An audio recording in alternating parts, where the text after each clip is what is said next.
Foursquare to me was really one of the first sites to bridge the divide between the offline and online worlds. Can you talk a little bit about the way Foursquare has done that and how you're going to innovate in that way moving forward? Yeah, I mean the whole point of Foursquare was to try to take all the interesting stuff that's going on with social software and all the social networks that are going on the web and find a way to take those off the screen of your laptop and apply them to the real world, help people go out and discover things in the real world in a different way.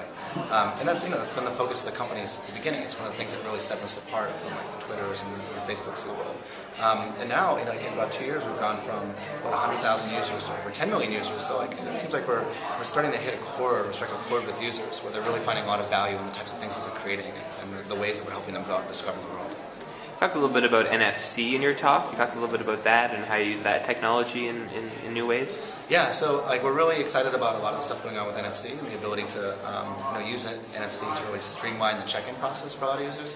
Unfortunately, there's not a lot of phones that have NFC built in, and there's not a lot of tags, like the things that you bump your NFC phone up against. It's not too much you can do with it. But the idea should be that anywhere that you go, any physical place, you can interact with it just by tapping your phone and say, hey, I want to go here, I am here, I want to share this with a friend, I want to remember to come here later. Any of those actions that are kind of core to Foursquare, you should be able to trigger through NFC. Switching gears a bit, I want to ask you a little bit about the ways that brands are using Foursquare, how they're taking advantage of it, and how if you're monetizing that way as well. Yeah, well, we've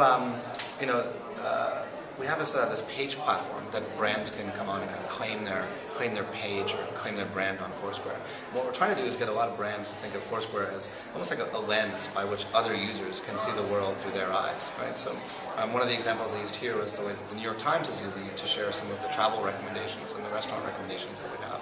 We've seen the History Channel use Foursquare to create a brand page or create a channel, in a sense, that enables users to unlock little nuggets of history as they check in all around the city or all around the world. So it varies from brand to brand and depending on what their objectives are. But it's kind of an open platform, the same way that any brand can get on Twitter and kind of call it their own. We're trying to do the same thing with Foursquare and enable the brands to have really a connection with a lot of places that are out there in the world. Last question. Sparksheet's all about content and different ways brands are using content on different platforms. Talk a little bit about the role content plays in Foursquare and how you curate that. Like content from users or from third parties, or either way, both. Yeah, I guess. It's interesting. It's so much of Foursquare has been crowdsourced by the user community. The whole venue database is 15 million venues in the database that have come from our user community. They're adding their libraries and their coffee shops and their local pizza parlors. All the tips that are in Foursquare, people recommending this is the best seafood place in town, or this is the place to get the best muffin, or the best lobster roll, whatever. All of that stuff is coming from our users. A really active user community that's involved in curating specific cities, even down to the level of cleaning up duplicate venues, making sure that places that are closed are actually closed in Foursquare. They've been very, very supportive of